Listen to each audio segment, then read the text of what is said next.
ಆತ್ಮೀಯ ವಿದ್ಯಾರ್ಥಿಗಳೇ, ಇಂದಿನ ಸಮಾಜ ವಿಜ್ಞಾನ ತರಗತಿಗೆ ನಿಮ್ಮೆಲ್ಲರಿಗೂ ಸುಸ್ವಾಗತ. ಇಂದು ನಾವು ಇತಿಹಾಸದ ಕೊನೆಯ ಅಧ್ಯಾಯವಾದಂಥ ಕ್ರಾಂತಿಗಳು ಮತ್ತು ರಾಷ್ಟ್ರಗಳ ಏಕೀಕರಣ ಈ ಪಾಠದ ಮೊದಲನೇ ಭಾಗವನ್ನು ಅಧ್ಯಯನ ಮಾಡೋಣ. ಈ ಅಧ್ಯಾಯದಲ್ಲಿ ಇವತ್ತು ನಾವು ರಾಷ್ಟ್ರೀಯ ಪ್ರಭುತ್ವಗಳ ಉದಯ ಮತ್ತು ಬೆಳವಣಿಗೆ, ಅಮೇರಿಕಾ ಸ್ವಾತಂತ್ರ್ಯ ಸಂಗ್ರಾಮಕ್ಕೆ ಕಾರಣಗಳು ಮತ್ತು ಪರಿಣಾಮಗಳು, ಹಾಗೆಯೇ ಫ್ರಾನ್ಸ್ ಮಹಾಕ್ರಾಂತಿಗೆ ಕಾರಣಗಳು ಮತ್ತು ಪರಿಣಾಮಗಳು ಇವುಗಳ ಬಗ್ಗೆ ಚರ್ಚೆ ಮಾಡೋಣ. ಮಕ್ಕಳೇ, ಆಧುನಿಕ ಯುಗದಲ್ಲಿ ಯುರೋಪ್ನಲ್ಲಿ ರಾಷ್ಟ್ರಪ್ರಭುತ್ವ ಉದಯ ಆಗುತ್ತೆ. ಮಕ್ಕಳೇ, ಇವಾಗ ಪ್ರಪಂಚದ ಭೂಪಟ ತೋರಿಸ್ತೀನಿ. ಇದರಲ್ಲಿ ಯುರೋಪ್ ಎಲ್ಲಿದೆ ಕಂಡುಹಿಡಿತೀರಾ? ನಿಮಗೆಲ್ಲ ಗೊತ್ತೇ ಇದೆ. ಇದು ಯುರೋಪ್ನಲ್ಲಿ ಆಧುನಿಕ ಯುಗ ಪ್ರಾರಂಭ ಆಗುತ್ತೆ. ಈ ಆಧುನಿಕ ಯುಗ ಪ್ರಾರಂಭದಲ್ಲಿ ಊಳಿಗಮಾನ್ಯ ಪದ್ಧತಿಯ ಅವನತಿ ಆಗುತ್ತೆ. ಊಳಿಗಮಾನ್ಯ ಪದ್ಧತಿಯ ಅವನತಿಯ ನಂತರ ಯುರೋಪ್ನಲ್ಲಿ ಒಂದು ಆಡಳಿತ ವ್ಯವಸ್ಥೆ ಬರುತ್ತೆ.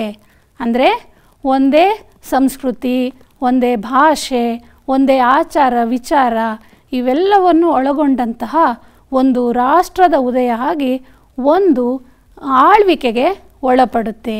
ಇದನ್ನೇ ನಾವು ರಾಷ್ಟ್ರ ಅಂತ ಕರೀತೇವೆ. ಒಂದು ಪರಮಾಧಿಕಾರವುಳ್ಳಂತಹ ಅಧಿಕಾರ ಇಲ್ಲಿ ಪ್ರಾರಂಭ ಆಗುತ್ತೆ. ಇದನ್ನು ನಾವು ರಾಷ್ಟ್ರೀಯ ಪ್ರಭುತ್ವ ಅಂತ ಕರೀತೇವೆ. ಈ ರಾಷ್ಟ್ರೀಯ ಪ್ರಭುತ್ವದಲ್ಲಿ ರಾಜನು ದೇವರಿಂದ ಕಳುಹಿಸಲ್ಪಟ್ಟವನು. ಅಂದರೆ ರಾಜನ ದೈವದತ್ತ ಅಧಿಕಾರಕ್ಕೆ ಜನರು ಬೆಂಬಲ ನೀಡ್ತಾರೆ. ಹಾಗೆಯೇ ರಾಜರುಗಳಿಗೆ ಬೆಂಬಲವನ್ನು ನೀಡ್ತಾರೆ. ಇದೇ ಸಂದರ್ಭದಲ್ಲಿ ಯುರೋಪ್ನಲ್ಲಿ ನೀವು ಹಿಂದಿನ ಅಧ್ಯಾಯದಲ್ಲಿ ಕಲ್ತ್ಕೊಂಡಿದ್ದೀರಾ, ಜ್ಞಾನ ಪುನರುಜ್ಜೀವನ ಆಗುತ್ತೆ. ಈ ಜ್ಞಾನ ಪುನರುಜ್ಜೀವನದ ಪರಿಣಾಮವಾಗಿ ಜನರಲ್ಲಿ ಒಂದು ರೀತಿಯ ಚಿಂತನೆ ಯೋಚನೆಗಳು ಪ್ರಾರಂಭ ಆಗುತ್ತೆ. ಇದರಿಂದ ಜನರಿಗೆ ಒಂದು ರಾಷ್ಟ್ರ ಪ್ರೇಮ ಅಲ್ಲಿ ಬೆಳೆಯೋದಕ್ಕೆ ಪ್ರಾರಂಭ ಆಗುತ್ತೆ. ಜನರಲ್ಲಿ ರಾಷ್ಟ್ರ ಪ್ರೇಮ ಇಲ್ಲಿ ಬೆಳವಣಿಗೆ ಆಗುತ್ತೆ. ಇಲ್ಲಿ ಈಗ ನಾವು ಒಳ್ಳೆಯ ಪರಿಣಾಮವನ್ನು ನೋಡೋದಾದರೆ ನೋಡಿ, ಊಳಿಗಮಾನ್ಯ ಪದ್ಧತಿಯಲ್ಲಿ ಇದ್ದಂತಹ ಅನಾಯಕತ್ವ ಅಲ್ಲಿ ಅಂತ್ಯ ಆಗುತ್ತೆ. ಹಾಗೆ ಒಂದೇ ಬಗೆಯ ಸಂಸ್ಕೃತಿಯನ್ನು ಹೊಂದಿದ್ದಂಥ ಜನರಿಗೆ ಒಬ್ಬ ದೊರೆಯಲ್ಲಿ ಸಿಗ್ತಾನೆ. ಇದರಿಂದ ಅವರಲ್ಲಿ ರಾಷ್ಟ್ರ ಪ್ರೇಮ ಅಭಿವೃದ್ಧಿಯನ್ನು ಹೊಂದುತ್ತೆ. ಇದರ ಜೊತೆಗೆ ಇದರ ದುಷ್ಪರಿಣಾಮ ಅಂದರೆ ರಾಷ್ಟ್ರಗಳಲ್ಲಿ ಅತಿಯಾದ ರಾಷ್ಟ್ರ ಪ್ರೇಮದಿಂದ ಘರ್ಷಣೆ ಪೈಪೋಟಿಗಳು ಪ್ರಾರಂಭ ಆಗುತ್ತೆ. ಅಷ್ಟೇ ಅಲ್ಲ, ನೀವಾಗಲೇ ಹಿಂದಿನ ಅಧ್ಯಾಯದಲ್ಲಿ ಕಲ್ತ್ಕೊಂಡಿದ್ದೀರಾ, ಹೊಸ ಹೊಸ ರಾಷ್ಟ್ರಗಳನ್ನು, ಹೊಸ ಹೊಸ ಭೂಪ್ರದೇಶಗಳನ್ನು ಇವರು ಅನ್ವೇಷಣೆ ಮಾಡ್ತಾರೆ. ಹಾಗೆಯೇ ಏಷ್ಯಾದ ರಾಷ್ಟ್ರಗಳಿಗೆ ಹೊಸ ಜಲಮಾರ್ಗಗಳನ್ನು ಕೂಡ ಇವರು ಕಂಡುಕೊಳ್ತಾರೆ. ಇದರಿಂದ ವಸಾಹತುಗಳ ಸ್ಥಾಪನೆಗೆ ಯುರೋಪಿನ ರಾಷ್ಟ್ರಗಳ ಮಧ್ಯೆ ಪೈಪೋಟಿ ಪ್ರಾರಂಭ ಆಗುತ್ತೆ. ಇವಾಗ ನಾವು ಅಮೇರಿಕಾ ಸ್ವಾತಂತ್ರ್ಯ ಸಂಗ್ರಾಮದ ಬಗ್ಗೆ ಕೆಲವು ವಿಚಾರಗಳನ್ನು ತಿಳ್ಕೊಳ್ಳೋಣ. ಮಕ್ಕಳೇ, ಈ ಭೂಪಟದಲ್ಲಿ ತೋರಿಸಿ, ಎಲ್ಲಿದೆ ಉತ್ತರ ಅಮೇರಿಕಾ? ಇದು ಉತ್ತರ ಅಮೇರಿಕಾ. ಈ ಉತ್ತರ ಅಮೇರಿಕಾದಲ್ಲಿ ಅಮೇರಿಕಾ ಸಂಯುಕ್ತ ಸಂಸ್ಥಾನ ಅನ್ನುವಂತಹ ರಾಷ್ಟ್ರ ನಿಮಗೆಲ್ಲ ಗೊತ್ತೇ ಇದೆ. ಪ್ರಪಂಚದಲ್ಲಿ ಅತ್ಯಂತ ಒಂದು ಪ್ರಬಲವಾದ ಆರ್ಥಿಕತೆಯನ್ನು ಹೊಂದಿದ್ದಂತಹ ರಾಷ್ಟ್ರ ಅಮೇರಿಕಾ ಸಂಯುಕ್ತ ಸಂಸ್ಥಾನ. ಇದು ಎಲ್ಲಿದೆ ಅಂತ ತೋರಿಸ್ತೀರಾ? ನೋಡಿ, ಇಲ್ಲಿ ಅಮೇರಿಕಾ ಸಂಯುಕ್ತ ಸಂಸ್ಥಾನ. ಈ ಅಮೇರಿಕಾದಲ್ಲಿ ಸ್ವಾತಂತ್ರ್ಯ ಸಂಗ್ರಾಮ ಪ್ರಾರಂಭ ಆಗುತ್ತೆ. ಯಾಕೆ ಇಲ್ಲಿ ಸ್ವಾತಂತ್ರ್ಯ ಸಂಗ್ರಾಮ ಆಯಿತು ಅಂತ ನಾವು ನೋಡೋದಾದರೆ, ಸ್ವಾತಂತ್ರ್ಯಕ್ಕಾಗಿ ಹೋರಾಟ. ನೋಡಿ, ನಿಮಗೆಲ್ಲ ಗೊತ್ತೇ ಇದೆ, ನಮ್ಮ ದೇಶದಲ್ಲೂ ಕೂಡ ಸ್ವಾತಂತ್ರ್ಯಕ್ಕಾಗಿ ನಾವು ಹೋರಾಟವನ್ನು ಮಾಡಿದ್ವಿ. ಯಾಕೆ ನಮ್ಮ ದೇಶದಲ್ಲಿ ಸ್ವಾತಂತ್ರ್ಯಕ್ಕೆ ಹೋರಾಟ ನಡೀತು? ಬ್ರಿಟಿಷರು, ಫ್ರೆಂಚರು ಈ ರೀತಿ ಹಲವು ಯುರೋಪಿನ ರಾಷ್ಟ್ರಗಳು ನಮ್ಮ ದೇಶಕ್ಕೆ ಬಂದು ವಸಾಹತುಗಳನ್ನು ಸ್ಥಾಪಿಸ್ಕೊಂಡು ರಾಜಕೀಯ ಪ್ರಭುತ್ವ ಸ್ಥಾಪಿಸ್ಕೊಂಡ್ರು. ಹಾಗಾಗಿ ಅವರ ವಿರುದ್ಧವಾಗಿ ನಾವು ಹೋರಾಟ ನಡೆಸಿದ್ರು. ನಮ್ಮ ದೇಶದಲ್ಲಿ ಸ್ವಾತಂತ್ರ್ಯಕ್ಕೆ ಹೋರಾಟ ನಡೆಯಿತು. ಅದೇ ರೀತಿ ಅಮೇರಿಕಾದಲ್ಲೂ ಕೂಡ ಯುರೋಪಿಯನ್ನರು ಹೋಗಿ ವಸಾಹತುಗಳನ್ನು ಸ್ಥಾಪನೆ ಮಾಡಿಕೊಳ್ತಾರೆ. ಹಾಗಾದರೆ ಯಾವ ಯಾವ ರಾಷ್ಟ್ರದವರು ಅಮೇರಿಕಾದಲ್ಲಿ ವಸಾಹತುಗಳನ್ನು ಸ್ಥಾಪನೆ ಮಾಡಿಕೊಂಡ್ರು ಅಂತ ನೋಡೋಣ. ಇದರಲ್ಲಿ ನೋಡಿ, ಮೊದಲನೇದಾಗಿ ಫ್ರಾನ್ಸ್ ಎಲ್ಲಿದೆ ಯುರೋಪಿನ ನಕ್ಷೆಯಲ್ಲಿ? ಫ್ರಾನ್ಸ್, ಹಾಗೆಯೇ ಸ್ಪೇನ್, ಹಾಗೆ ಹಾಲೆಂಡ್, ಈಗ ಅದನ್ನು ನೆದರ್ಲ್ಯಾಂಡ್ಸ್ ಅಂತ ನಾವು ಕರಿತೀವಿ, ಹಾಲೆಂಡ್, ಹಾಗೆ ಇಂಗ್ಲೆಂಡ್.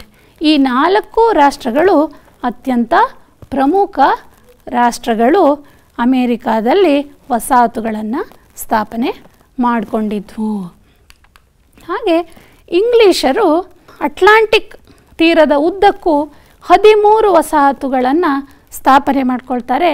ನಕಾಶೆಯಲ್ಲಿ ನೀವು ನೋಡ್ಕೊಳ್ಳಿ, ಅಟ್ಲಾಂಟಿಕ್ ಸಾಗರ ಎಲ್ಲಿದೆ, ಹಾಗೆ ಅಟ್ಲಾಂಟಿಕ್ ಸಾಗರದ ತೀರದ ಉದ್ದಕ್ಕೂ ಅವರು 13 ವಸಾಹತುಗಳನ್ನು ಸ್ಥಾಪನೆ ಮಾಡ್ಕೊಳ್ತಾರೆ. ಆ ವಸಾಹತನ್ನು ಹೊಸ ಇಂಗ್ಲೀಷ್ ವಸಾಹತುಗಳು ಅಂತ ಕರೀತಾರೆ. ಇಲ್ಲಿ ಸ್ವಾತಂತ್ರ್ಯಕ್ಕಾಗಿ ಅಮೇರಿಕಾದಲ್ಲಿ ಹೋರಾಟ ನಡೆಯುತ್ತೆ. ಅದಕ್ಕೆ ಕಾರಣ ಏನು ಅನ್ನೋದನ್ನು ಇವಾಗ ನೋಡೋಣ. ನೋಡಿ, ವಸಾಹತುಗಳ ಬಗ್ಗೆ ಇಂಗ್ಲೆಂಡಿನ ಧೋರಣೆ, ಇಂಗ್ಲೆಂಡಿನ ವಸಾಹತುಗಳಲ್ಲಿ ಅವರು ಯಾವ ರೀತಿ ಜನರನ್ನು ನೋಡ್ಕೊಳ್ತಾ ಇದ್ರು, ಇದಕ್ಕೆ ನಮ್ಮ ದೇಶದಲ್ಲಿ ಹೇಗೆ ನೋಡ್ಕೊಳ್ತಾ ಇದ್ರು, ನಾವೇ ಇಲ್ಲಿ ಪ್ರತ್ಯಕ್ಷ ಉದಾಹರಣೆ ಆಗಿದ್ದೇವೆ. ಆ ರೀತಿಯ ಒಂದು ಧೋರಣೆ ಅವರು ತೋರ್ತಾ ಇದ್ದಂತಹ ಅಸಹಕಾರ, ಅವರ ಒಂದು ದೌರ್ಜನ್ಯ, ಇದೆಲ್ಲವೂ ಕೂಡ ಅಲ್ಲಿ ಕಾರಣ ಆಗಿತ್ತು. ಹಾಗೆಯೇ ಎರಡನೇದಾಗಿ ನೋಡೋದಾದರೆ ವಸಾಹತುಗಳಲ್ಲಿ ಸ್ವಾತಂತ್ರ್ಯ ಪ್ರೇಮ ಪ್ರಾರಂಭ ಆಯಿತು. ಇದಕ್ಕೆ ಪೂರಕವಾಗಿ Thomas Paine, John Adams, Samuel Adams, John Edward Coke ಮತ್ತು ಬೆಂಜಮಿನ್ ಫ್ರಾಂಕ್ಲಿನ್ ಮುಂತಾದ ಬರಹಗಾರರು ಒಂದು ಪ್ರಭಾವದಿಂದ ಅಲ್ಲಿ ಸ್ವಾತಂತ್ರ್ಯದ ಕಿಚ್ಚು ಹೆಚ್ಚಾಯಿತು. ನಾವು ಸ್ವಾತಂತ್ರ್ಯ ಪಡೀಲೇಬೇಕು ಎನ್ನುವಂಥ ಭಾವನೆ ಅಲ್ಲಿನ ಜನರಲ್ಲಿ ಪ್ರಾರಂಭ ಆಯಿತು. ಹಾಗೆ ಯುರೋಪ್ನಲ್ಲಿ ಸಪ್ತವಾರ್ಷಿಕ ಯುದ್ಧಗಳು, ಅಂದರೆ 7 ವರ್ಷ ಸತತವಾಗಿ ಫ್ರಾನ್ಸ್ ಮತ್ತು ಇಂಗ್ಲೆಂಡ್ ನಡುವೆ ಯುದ್ಧ ನಡೀತು. ಅದನ್ನೇ ಸಪ್ತವಾರ್ಷಿಕ ಯುದ್ಧ ಅಂತ ಕರಿತೀವಿ. ಆ ಸಪ್ತವಾರ್ಷಿಕ ಯುದ್ಧದ ಪರಿಣಾಮವಾಗಿ ನೌಕಾ ಕಾಯ್ದೆಗಳು ಬಂದವು. ಈ ನೌಕಾ ಕಾಯ್ದೆಯಿಂದ ಬ್ರಿಟಿಷರು ಸಾಗರಿಕ ವ್ಯಾಪಾರದಲ್ಲಿ ಏಕಸ್ವಾಮ್ಯವನ್ನು ಪಡ್ಕೊಂಡ್ರು. ಅದ್ರ ಜೊತೆಗೆ ಇಂಗ್ಲೆಂಡಿನ ರಾಜ ಒಂದು ಕಾಯ್ದೆಯನ್ನು ಹೊರಡಿಸ್ತಾರೆ, ಅದು ಕ್ವಿಬೆಕ್ ಕಾಯ್ದೆ. ಈ ಕಾಯ್ದೆಯ ಮುಖಾಂತರ ಉತ್ತರ ಅಮೇರಿಕಾ, ಕೆನಡಾದಂಥ ಪ್ರದೇಶಗಳಲ್ಲಿ ಶಾಶ್ವತ ಆಡಳಿತಕ್ಕಾಗಿ ಹೊರಡಿಸಿದಂತಹ ಒಂದು ಕಾಯ್ದೆ ಇದು. ಈ ಕಾಯ್ದೆ ವಿರುದ್ಧ ಜನರು ರೊಚ್ಚಿಗೆದ್ರು. ಹಾಗೆಯೇ ಟೌನ್ ಶೆಂಡ್ ತೆರಿಗೆಗಳು ನೋಡಿ, ಇಲ್ಲಿ ಜನರು ದಿನನಿತ್ಯ ಉಪಯೋಗಿಸುವಂತಹ ಕಾಗದ ಇರ್ಬೋದು, ಗಾಜುಗಳು ಇರ್ಬೋದು, ಹಾಗೆಯೇ ದಿನನಿತ್ಯ ಸೇವನೆ ಮಾಡುವಂತಹ ಚಹಾ, ಇವೆಲ್ಲದಕ್ಕೂ ಒಂದು ಪರೋಕ್ಷ ತೆರಿಗೆಯನ್ನು ಇವರು ವಿಧಿಸ್ತಾರೆ. ಬ್ರಿಟನ್ನಿಂದ ಆಮದಾಗುವಂತಹ ಎಲ್ಲ ವಸ್ತುಗಳಿಗೆ ಅಲ್ಲಿನ ಜನ ತೆರಿಗೆಯನ್ನು ಕಟ್ಟಬೇಕಾಗಿತ್ತು. ಇದು ಬೋಸ್ಟನ್ ಚಹಾ ಕೂಟಕ್ಕೆ ಒಂದು ಕಾರಣ ಆಯಿತು. ಮಕ್ಕಳೇ, ಚಹಾ ಕೂಟ ಅಂದ್ರೇನು? ಎಲ್ಲರೂ ಸೇರಿಕೊಂಡು ಚಹಾ ಕುಡಿಯೋದಾ? ಅಲ್ಲ, ಇದೊಂದು ಹೋರಾಟ, ಇದೊಂದು ಪ್ರತಿಭಟನೆ. ಇತಿಹಾಸದಲ್ಲಿ ಇದನ್ನು ಬೋಸ್ಟನ್ ಚಹಾ ಕೂಟ ಅಂತ ಕರೆಯಲಾಗಿದೆ. ಹಾಗಾದರೆ ಇದೇನು ಬೋಸ್ಟನ್ ಚಹಾ ಕೂಟ? ನೋಡಿ, ಇಲ್ಲಿ ಚಿತ್ರದಲ್ಲಿ ನೀವು ನೋಡ್ತಾ ಇದ್ದೀರಾ ಮಕ್ಕಳೇ, ಜನರೆಲ್ಲ ಒಂದು ಪೆಟ್ಟಿಗೆಯನ್ನು ಎತ್ಕೊಂಡು ಸಮುದ್ರಕ್ಕೆ ಎಸೀತಾ ಇದ್ದಾರೆ. ನೋಡಿ, ಇದು ಒಂದು ರೀತಿಯ ಪ್ರತಿಭಟನೆ. ಯಾಕೆ ಈ ಪ್ರತಿಭಟನೆ ನಡೀತು? ನೋಡಿ, ಅಮೇರಿಕಕ್ಕೆ ಇಂಗ್ಲೆಂಡಿನಿಂದ ಹಡಗಿನಲ್ಲಿ ಸಾಮಗ್ರಿಗಳು ಬರುತ್ತೆ. ಆ ಸಾಮಗ್ರಿಗಳು ಬಂದಾಗ ಬೋಸ್ಟನ್ ಎನ್ನುವಂತಹ ಬಂದರಿನಲ್ಲಿ ಹಡಗು ಬಂದು ನಿಂತ್ಕೊಳ್ಳುತ್ತೆ. ಆ ನಿಂತುಕೊಂಡ ತಕ್ಷಣ ವಸಾಹತಿನ ಜನರು ಒಂದು ಸುಮಾರು 50ರಷ್ಟು ಜನ ಹಡಗನ್ನು ನುಗ್ಗಿ ಆ ಚಹಾದ ಪೆಟ್ಟಿಗೆ ಏನಿತ್ತು ಆ ಪೆಟ್ಟಿಗೆಯನ್ನು ಸಮುದ್ರಕ್ಕೆ ಎಸೀತಾರೆ. ಇದನ್ನೇ ಬೋಸ್ಟನ್ ಚಹಾ ಕೂಟ ಅಂತ ಕರಿತೀವಿ. ನೋಡಿ, ಈ ಎಲ್ಲ ಕಾರಣದಿಂದ ಅಮೇರಿಕಾದಲ್ಲಿ ಸ್ವಾತಂತ್ರ್ಯ ಸಂಗ್ರಾಮ ಪ್ರಾರಂಭ ಆಯಿತು. ಹೇಗೆ ಇಲ್ಲಿ ಅಮೇರಿಕಾದಲ್ಲಿ ಸಂಗ್ರಾಮ ಪ್ರಾರಂಭ ಆಯಿತು ಅಂತ ನಾವು ನೋಡೋದಾದರೆ, ಸಾಮಾನ್ಯ ಶಕೆ 1774ರಲ್ಲಿ ಫಿಲಿಡೆಲ್ಫಿಯಾ ನಗರದಲ್ಲಿ ಸಭೆಯನ್ನು ಕರೆದು ಸಶಸ್ತ್ರ ಬಲದಿಂದ ಅಂದರೆ ಶಸ್ತ್ರಸಹಿತವಾಗಿ ಬ್ರಿಟಿಷರನ್ನು ಎದುರಿಸಬೇಕು ಅನ್ನುವಂಥ ಒಂದು ನಿರ್ಣಯವನ್ನು ಕೈಗೊಳ್ತಾರೆ.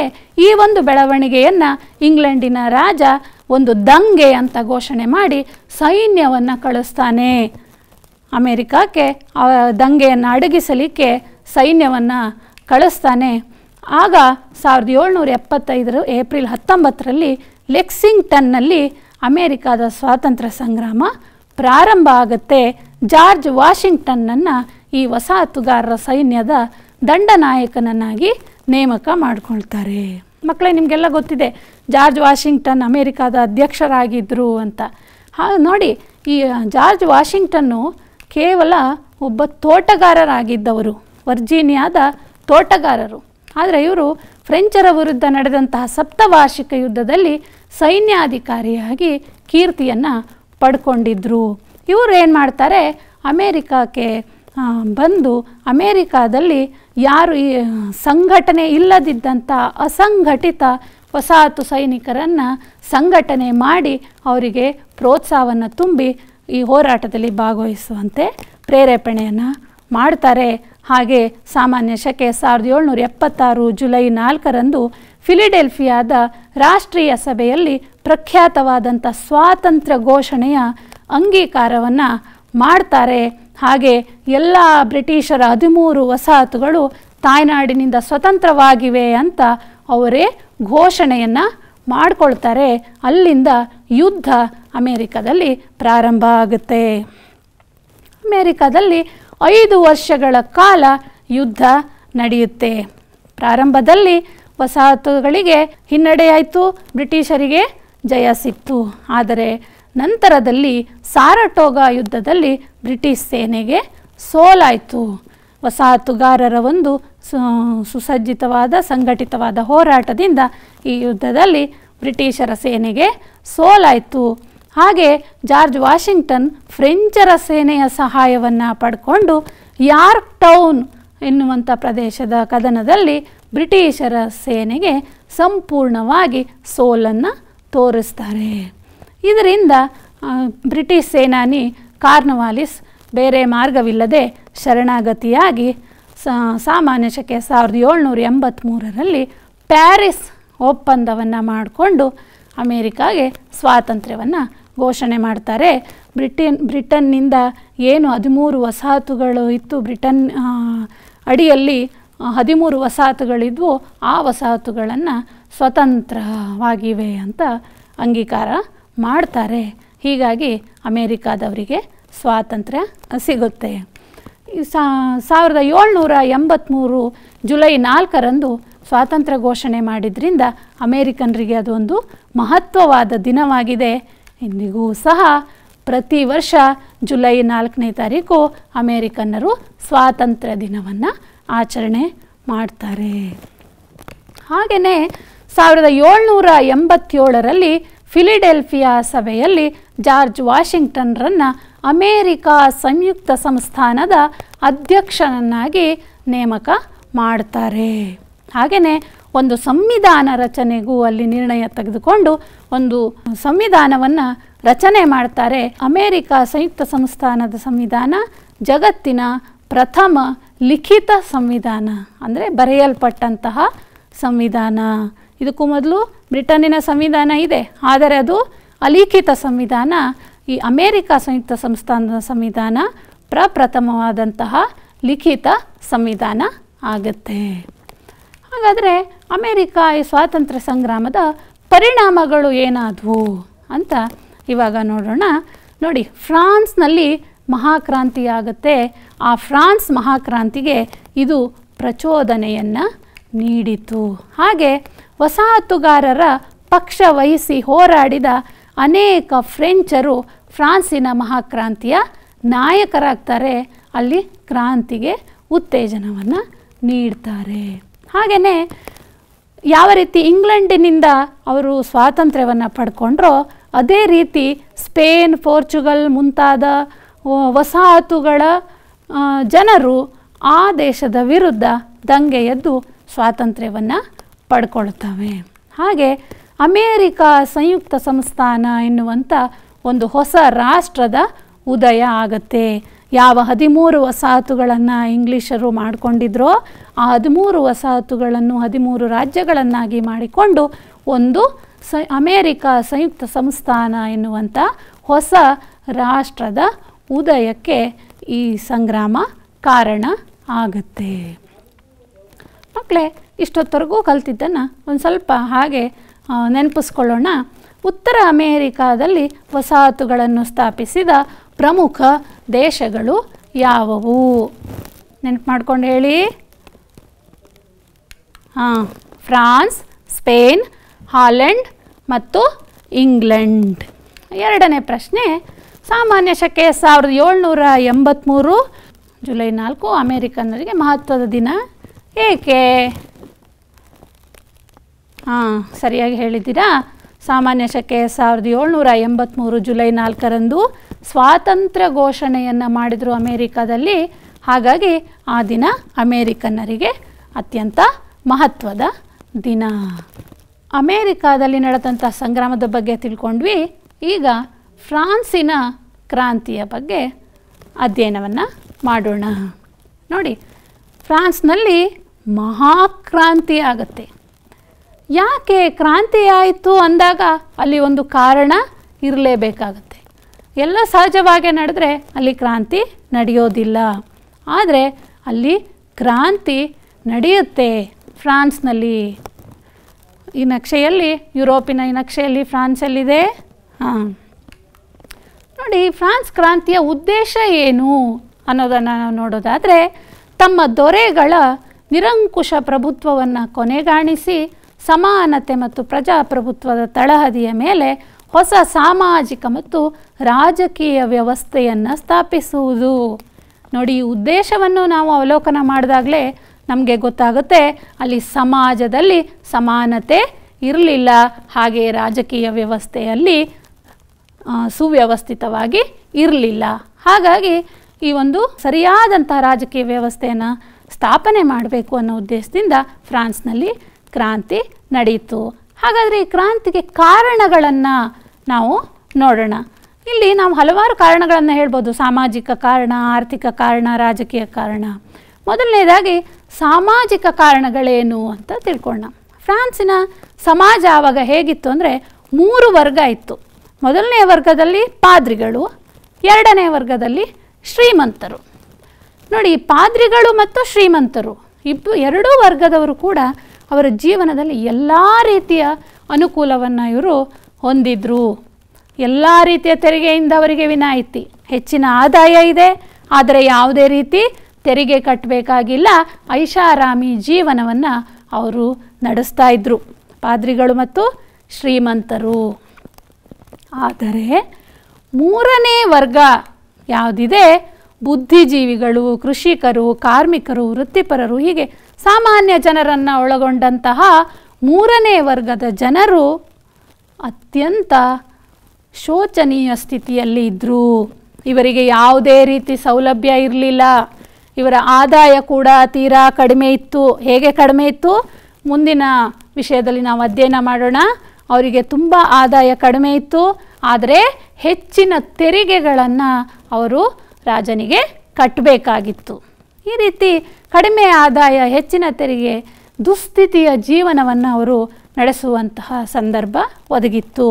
ಸಮಾಜದಲ್ಲಿ ಅವರಿಗೆ ಯಾವುದೇ ರೀತಿ ಗೌರವ ಇರಲಿಲ್ಲ, ಅವರಿಗೆ ಅಗೌರವ. ಹಾಗೆಯೇ ರಾಜಕೀಯ ಹಕ್ಕಿನಿಂದ ಇವರನ್ನು ವಂಚನೆ ಮಾಡಲಾಗಿತ್ತು. ಆಡಳಿತದಲ್ಲಿ ಇವರು ಯಾವುದೇ ರೀತಿ ಭಾಗವಹಿಸುವ ಅವಕಾಶ ಇರಲಿಲ್ಲ. ಎಲ್ಲೆಂದರಲ್ಲಿ ಅವರಿಗೆ ಅವಮಾನ, ಯಾವುದೇ ಸ್ವಾತಂತ್ರ್ಯ ಇಲ್ಲ, ಎಲ್ಲ ಕಡೆ ಅಸಮಾಧಾನ. ನೋಡಿ, ಇಂಥ ಒಂದು ಸಾಮಾಜಿಕ ಸ್ಥಿತಿಯಲ್ಲಿ ಜನರು ಒಂದು ಬದಲಾದ ಆಡಳಿತವನ್ನು ಬಯಸ್ತಾರೆ. ಹಾಗಾದರೆ ಆರ್ಥಿಕ ಕಾರಣ ಏನಿತ್ತು? ನೋಡಿ, ಆಗಲೇ ಹೇಳಿದೆ ನಾನು, ಸಾಮಾನ್ಯ ಜನರ ಆದಾಯ ಕಡಿಮೆ ಇತ್ತು. ಇಲ್ಲಿ ಮುಖ್ಯವಾಗಿ 2 ಉದ್ಯೋಗಗಳನ್ನು ನಾವು ಹೇಳ್ಬೋದು. ಮೊದಲನೇದು ಕೃಷಿ. ನೋಡಿ, ಫ್ರಾನ್ಸು ಕೃಷಿ ಪ್ರಧಾನವಾದಂಥ ಒಂದು ದೇಶ ಆಗಿತ್ತು. ಇಲ್ಲಿ ಕೃಷಿಯು ಹಿಂದುಳಿದಿತ್ತು, ಕೃಷಿ ಉತ್ಪನ್ನ ಕಡಿಮೆ ಇತ್ತು. ಇಲ್ಲಿ ಉತ್ಪನ್ನದಲ್ಲಿ ಯಾವುದೇ ರೀತಿ ಅಭಿವೃದ್ಧಿಯನ್ನು ಕಾಣ್ತಾ ಇರಲಿಲ್ಲ ಜನರು. ಯಾಕೆಂದರೆ ಯಾವುದೇ ರೀತಿ ಕೃಷಿಯ ಅಭಿವೃದ್ಧಿ ಕೆಲಸಗಳು ಇಲ್ಲಿ ನಡೀತಾ ಇರಲಿಲ್ಲ. ರೈತರು ತುಂಬ ತೊಂದರೆಗೆ ಒಳಗಾಗಿದ್ದರು. ಹಾಗೆ ಇಲ್ಲಿ ಆಗಾಗ ಬರಗಾಲಗಳು ಸಂಭವಿಸ್ತಾ ಇದ್ವು. ಹಾಗಾಗಿ ಅಲ್ಲಿ ಆಹಾರಕ್ಕಾಗಿ ದಂಗೆಗಳು ನಡೀತಾ ಇದ್ವು. ನೋಡಿ, ಈ ರೀತಿ ನಾವು ಆರ್ಥಿಕ ಪರಿಸ್ಥಿತಿಯನ್ನು ನೋಡಿದಾಗ ಕೃಷಿ ಪ್ರಧಾನ ಉದ್ಯೋಗವಾದಂಥ ಕೃಷಿಯೇ ಅಧೋಗತಿಯಲ್ಲಿತ್ತು. ಇನ್ನು ಕೈಗಾರಿಕೆಗಳನ್ನು ನೋಡೋದಾದರೆ ವೃತ್ತಿ ಸಂಘಗಳ ಅಧೀನದಲ್ಲಿ ಕೈಗಾರಿಕೆಗಳಿದ್ವು. ನೋಡಿ, ಇಲ್ಲಿ ಯಾವಾಗಲೂ ಕೈಗಾರಿಕೆಯಲ್ಲಿ ಆಂತರಿಕವಾದ ಅಡ್ಡಿಯನ್ನು ಅನುಭವಿಸ್ತಾ ಇದ್ದರು ಕಾರ್ಮಿಕರು. ಹಾಗೆ ಕೈಗಾರಿಕೆಯ ಮಧ್ಯೆ ಅತಿಯಾದ ಪ್ರವೇಶವನ್ನು ಮಾಡ್ತಾಯಿದ್ರು ಅಧಿಕಾರಿಗಳು. ಹಾಗೆ ಇಲ್ಲಿ ಕೈಗಾರಿಕೆಯ ಬೆಳವಣಿಗೆ ಕುಂಠಿತಗೊಂಡಿತ್ತು. ಯಾವುದೇ ರೀತಿ ಪ್ರೋತ್ಸಾಹ ಇರಲಿಲ್ಲ. ಕೈಗಾರಿಕೆಗಳನ್ನು ಅಭಿವೃದ್ಧಿಪಡಿಸುವಂಥ ಯಾವುದೇ ಒಂದು ಯೋಜನೆಯನ್ನು ಕೂಡ ಅಲ್ಲಿ ಹಾಕ್ಕೊಳ್ತಾ ಇರಲಿಲ್ಲ. ಕೈಗಾರಿಕಾ ಉತ್ಪನ್ನ ಅತ್ಯಂತ ಕೆಳಮಟ್ಟದಲ್ಲಿ ನಡೀತಾ ಇತ್ತು. ನೋಡಿ, ಇದರಿಂದ ಗೊತ್ತಾಗುತ್ತೆ ಅಲ್ಲಿನ ಆರ್ಥಿಕ ಪರಿಸ್ಥಿತಿ ಹೇಗಿತ್ತು. ಮುಖ್ಯವಾಗಿರುವಂತಹ ಕೃಷಿ ಮತ್ತು ಕೈಗಾರಿಕೆಗಳಿಗೆ ಯಾವುದೇ ರೀತಿ ಪ್ರೋತ್ಸಾಹ ಇಲ್ಲದೇ ಜನರು ಹೆಚ್ಚಿನ ಒಂದು ಅಭಿವೃದ್ಧಿಗೋಸ್ಕರ ಹಾತೊರಿತಾ ಇದ್ದರು. ಇನ್ನು ರಾಜಕೀಯ ಕಾರಣವನ್ನು ನೋಡೋದಾದರೆ 18ನೇ ಶತಮಾನದಲ್ಲಿ ಫ್ರಾನ್ಸ್ನಲ್ಲಿ ಬೂರ್ಬನ್ ಶತಮಾನದ 16ನೇ ಲೂಯಿ ಆಳ್ವಿಕೆಯನ್ನು ನಡೆಸ್ತಾ ಇದ್ದ. ನೀವು ನೋಡಿ, ಆಗಲೇ ನಾವು ತಿಳ್ಕೊಂಡ್ವಿ, ರೈತರು ಕಡಿಮೆ ಆದಾಯ ಗಳಿಸಿದ್ರೂ ಕೂಡ ಹೆಚ್ಚು ತೆರಿಗೆಯನ್ನು ಕಟ್ಟಬೇಕಾಗಿತ್ತು ರಾಜನಿಗೆ. ಬಂದಂತಹ ತೆರಿಗೆ ದುಡ್ಡಲ್ಲಿ ಅರಮನೆಯಲ್ಲಿ ಆರಾಮವಾಗಿ ಸುಖಲೋಲುಪತೆಯಿಂದ ಕೂಡಿದ ದುಂದುಗಾರಿಕೆ ಜೀವನವನ್ನು ನಡೆಸ್ತಾ ಇದ್ದ. ಯಾರು? 16ನೇ ಲೂಯಿ. ಸರ್ಕಾರದ ಕೆಲಸದಲ್ಲಿ ಅಥವಾ ಜನರ ಒಂದು ಯೋಗಕ್ಷೇಮದ ಬಗ್ಗೆ ಯಾವುದೇ ರೀತಿಯ ಕಾಳಜಿ ಇವನಿಗೆ 16ನೇ ಲೂಯಿಗೆ ಇರಲಿಲ್ಲ. ಹಾಗಾಗಿ ಜನರಿಗೆ ಈ ರಾಜನ ಮೇಲೆ ಅಸಮಾಧಾನ ಇತ್ತು. ಅಷ್ಟೇ ಅಲ್ಲ, ಈ ರಾಜನ ರಾಣಿ ಮೇರಿ ಅಂಟೈನೆಟ್ ಇವಳು ದುಂದು ವೆಚ್ಚ ಮಾಡ್ತಾ ಇದ್ಲು. ಜನರ ಸಂಕಟಗಳ ಕಡೆಗೆ ಇವಳಿಗೆ ಯಾವುದೇ ರೀತಿ ಕಾಳಜಿ ಇರಲಿಲ್ಲ. ಸಂಪೂರ್ಣ ನಿರ್ಲಕ್ಷ್ಯ ತೋರ್ತಾ ಇದ್ಲು. ಹಾಗೆ ದೇಶದ ಆಡಳಿತ ವ್ಯವಹಾರದಲ್ಲಿ ಹಸ್ತಕ್ಷೇಪ ಮಾಡ್ತಾ ಇದ್ಲು. ಹಾಗೆ ಜನರು ಅವಳ ಮೇಲೆ ಅವಳ ನಡ್ಕೊಳ್ಳುವ ರೀತಿಯಿಂದ ಜನರು ಅವಳನ್ನ ದ್ವೇಷ ಮಾಡ್ತಿದ್ರು. ಹಾಗೆ ರಾಜ ಅವಳ ಮೇಲೆ ನಿಯಂತ್ರಣವನ್ನು ಕಳ್ಕೊಂಡಿದ್ದ. ನೋಡಿ, ಎಲ್ಲ ಕಾರಣದಿಂದ ಜನರು ರಾಜಕೀಯವಾಗಿಯೂ ನಮಗೆ ಒಂದು ಬದಲಾವಣೆ ಬೇಕು ಅನ್ನೋದು ಜನರ ಹಂಬಲ ಆಗಿತ್ತು. ಇಷ್ಟೇ ಅಲ್ಲ, ಇದೇ ಸಂದರ್ಭದಲ್ಲಿ ಜನರನ್ನು ಹುರಿದುಂಬಿಸ್ಲಿಕ್ಕೆ, ಜನರಲ್ಲಿ ಒಂದು ತಿಳುವಳಿಕೆಯನ್ನು ಮೂಡಿಸೋದಕ್ಕೆ ಚಿಂತಕರು ಅಲ್ಲಿ ಹೆಚ್ಚಿನ ಪ್ರಯತ್ನ ಮಾಡ್ತಾರೆ. ಇವರಲ್ಲಿ 3 ಜನ ಚಿಂತಕರನ್ನು ನಾವಿಲ್ಲಿ ಹೆಸರಿಸ್ಬೋದು: ಮಾಂಟೆಸ್ಕ್ಯೂ, ರೂಸೋ ಮತ್ತು ವಾಲ್ಟೈರ್. ಇವರು ತಮ್ಮ ಬರಹಗಳ ಮುಖಾಂತರ ಜನರನ್ನು ಪ್ರಚೋದನೆ ಮಾಡಿದ್ರು. ಮಾಂಟೆಸ್ಕ್ಯೂ ಅವರು ಸ್ಪಿರಿಟ್ ಆಫ್ ಲಾ ಎನ್ನುವಂಥ ಒಂದು ಕೃತಿಯಲ್ಲಿ ರಾಜರ ದೈವದತ್ತ ಅಧಿಕಾರ ನಿರಾಧಾರ ಅಂತ ಟೀಕೆಯನ್ನು ಮಾಡ್ತಾರೆ. ಅಲ್ಲಿವರೆಗೂ ಜನರು ರಾಜ ದೇವರಿಂದ ಕಳುಹಿಸಲ್ಪಟ್ಟವನು ನಮಗೋಸ್ಕರ ಅನ್ನೋದು ಜನರ ಭಾವನೆ ಇತ್ತು. ಅದನ್ನು ಮಾಂಟೆಸ್ಕ್ಯೂ ವಿರೋಧ ಮಾಡ್ತಾರೆ. ಹಾಗೆ ಸಾಂವಿಧಾನಿಕ ರಾಜಪ್ರಭುತ್ವಕ್ಕೆ ಬೆಂಬಲವನ್ನು ನೀಡ್ತಾರೆ. ಇನ್ನು ರೂಸೋ ಸಾಮಾಜಿಕ ಒಪ್ಪಂದ ಎನ್ನುವಂಥ ಒಂದು ಪ್ರಮುಖವಾದ ಒಂದು ಪುಸ್ತಕವನ್ನು ಇವರು ಬರೀತಾರೆ. ಇವರು ಹೇಳ್ತಾರೆ, ಇದು ಒಂದು ಜಗತ್ಪ್ರಸಿದ್ಧವಾದಂಥ ಒಂದು ಹೇಳಿಕೆ: ಮಾನವ ಸ್ವತಂತ್ರವಾಗಿ ಜನಿಸಿದ, ಆದರೆ ಎಲ್ಲೆಲ್ಲೂ ಸರಪಳಿಯಿಂದ ಬಂಧಿಸಲ್ಪಟ್ಟಿದ್ದಾನೆ.